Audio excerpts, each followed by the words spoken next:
मूल कणों से मिलकर बना है, लेकिन कौन कहाँ स्थित है हम इस गतिविधि के द्वारा करेंगे। तो सबसे पहले आप लोग सर्कल बनाइए। हाँ, काटो जल्दी से। आप ब्लैक बोर्ड पर इतने देख लीजिए जब तक ये अपना सर्कल पूरा कर रहे हैं। डाल्टन ने माना था कि परमाणु अभाज्य है, परमाणु को और अधिक छोटे भागों में नहीं तोड़ सकते, लेकिन खोजें होती रहती हैं। विज्ञान एक ऐसा विषय है जो रुकता नहीं है, जिसमें नित्य प्रतिदिन नई नई खोजें होती रहती हैं, और हो सकता है जो बात पहले आपको बताई गई हो वैज्ञानिक कुछ नया खोजें और उसमें कुछ परिवर्तन कर दें। परमाणु की खोज हुई, डाल्टन ने बता दिया, लेकिन ये वहीं पर नहीं रुका कि बस अब परमाणु अभाज्य है, उससे आगे कोई वैज्ञानिक इस पर खोज नहीं करेगा। खोज का मतलब ही यही होता है कि निरंतर उसके अंदर कुछ ना कुछ ऐड ऑन करते रहना, उसके ऊपर कुछ ना कुछ खोजते रहना, रिसर्च करते रहना, अन्वेषण करते रहना। यही हुआ और 3 वैज्ञानिक आए। एक आए आपके जे.जे. टॉमसन, एक वैज्ञानिक आए अमित को हटाइए यहाँ से, और एक वैज्ञानिक आए। ये तो 3 मुख्य वैज्ञानिक थे। उसके अलावा नील्स बोर भी थे वैज्ञानिक, एक गोल्डस्टीन थे। ये सारे वे वैज्ञानिक हैं जो परमाणु की संरचना से संबंधित हैं। JJ. Thomson, Rutherford, Chadwick, Niels Bohr और गोल्डस्टीन। इसमें से जे.जे. टॉमसन ने एक फंडामेंटल पार्टिकल, एक मूल कण की खोज की थी, जिसके लिए उन्होंने एक तरबूजी मॉडल भी दिया था कि हमारा जो परमाणु है वो तरबूज की तरह होता है। आप इसको बना भी सकते हैं। आप एक थर्माकोल की बॉल लीजिए, इसको मैं आपको दूसरी एक्टिविटी में बनाने के लिए भी दूंगी कि उन्होंने किस प्रकार से उसको किया था। फिर दूसरे वैज्ञानिक आए जिन्होंने बहुत ही अच्छा प्रयोग किया, जिसका नाम था अल्फा कण प्रकीर्णन प्रयोग। इस प्रयोग के द्वारा उन्होंने नाभिक की खोज की, इस प्रयोग के द्वारा उन्होंने प्रोटॉन की खोज की। फिर तीसरे वैज्ञानिक आए चैडविक, जिन्होंने न्यूट्रॉन की खोज की। नील्स बोर ने बताया कि इलेक्ट्रॉन होते कहाँ हैं। जे.जे. टॉमसन ने तो इलेक्ट्रॉन की खोज कर दी, लेकिन इलेक्ट्रॉन स्थित कहाँ होते हैं, परमाणु में कहाँ घूम रहे हैं, कैसे लोकेटेड होते हैं, इस बात को बताने वाले वैज्ञानिक कौन थे? Niels Bohr. तो इस तरह से अलग अलग वैज्ञानिकों ने अपनी खोज की और हमें बताया कि परमाणु भाज्य है, 3 मुख्य कणों से मिलकर बना है, और इस गतिविधि के द्वारा अब हम देखेंगे कि वो कण कहाँ कहाँ लगे होते हैं। यहाँ पर हमने एक परमाणु को ड्रॉ करने का प्रयास किया है कि ये आपका एक गोला बनाया है, जिसको आप देख सकते हैं। ठीक है, इस गोले में अब हम क्या करेंगे, इधर आइए, छोटे और इसके पीछे आइए, स्केच प्लस माइनस, इधर आइए, इसको लगाइए और इसको जाके लगाते हैं, प्लस माइनस। और एक मैंने वो इलेक्ट्रिक एक और काटा, आइए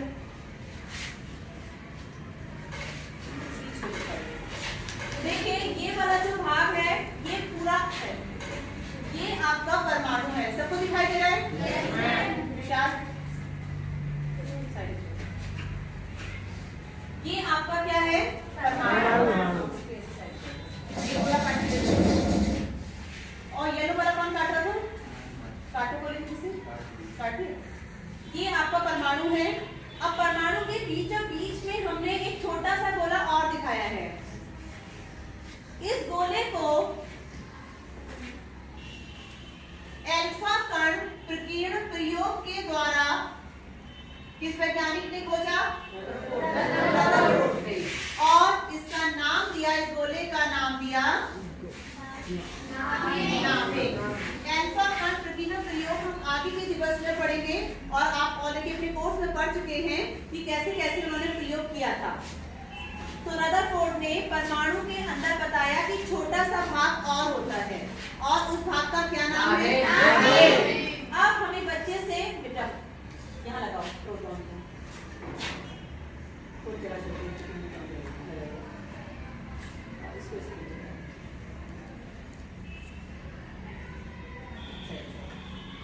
आपने देखा कि इस बच्चे ने इस गोले के अंदर 2 गोले और लगा दिए हैं जिस पर कुछ लिखा हुआ है। थोड़ा सा पास से ले लो तो क्या लिखा हुआ है? और एक पर क्या लिखा हुआ है? N।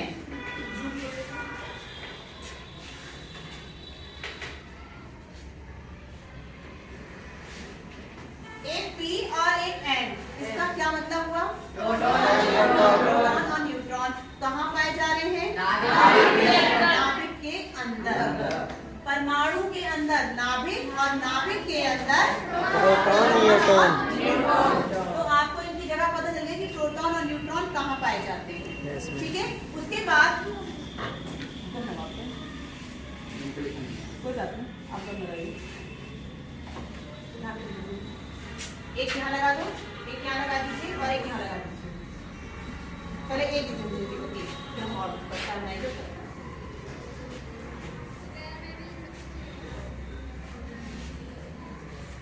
अब हमने क्या किया? प्लस माइनस वाले दीजिए। अब क्या लिखा मैंने? इलेक्ट्रॉन। और इलेक्ट्रॉन को कहाँ चिपकाया है? क्या नाभिक के अंदर चिपकाया है? नहीं, हमने नाभिक के बाहर चिपकाया है। Yes ma'am. नाभिक के बाहर ये वैज्ञानिक कौन से थे? Niels Bohr. इन्होंने बताया कि नाभिक के बाहर इलेक्ट्रॉन कक्षाओं में चक्कर लगाते हैं और इन कक्षाओं को कक्षक भी कहते हैं। इनके लिए इन्होंने एक अलग नाम भी दिया। कोई बता सकता है? KLMN। ये तो आपकी नाभिक की बाउंड्री आ गई। यस। ये आपका हो गया K। ये हो गया आपका L। ये हो गया आपका N। और ये हो गया आपका N। तो नील्स बोर ने बताया कि नाभिक के चारों ओर 4 कक्षाएं हैं। Yes। K, L, M, N। जिसमें आपके इलेक्ट्रॉन चक्कर लगाते हैं। हमने पहला इलेक्ट्रॉन N में दिखा दिया था। चलिए हम यहाँ से दिखाते हैं। ये वाला इलेक्ट्रॉन जाएगा K में। यस। ये K में चला गया।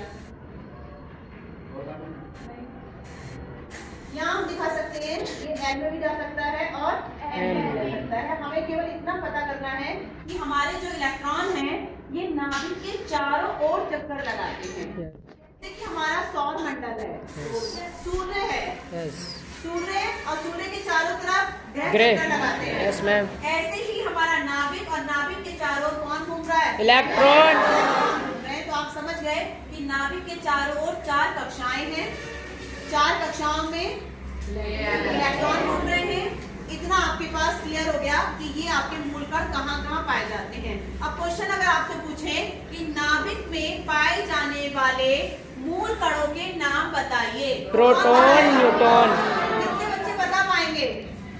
वेरी गुड, समझ गए? यस। इलेक्ट्रॉन कहाँ पाए जाते हैं? नाभिक के बाहर। नाभिक के बाहर। जिस जगह पाए जाते हैं उसे क्या कहते हैं? कक्षा। कक्षक। वो कितनी होती है? 4। K, L, M, N।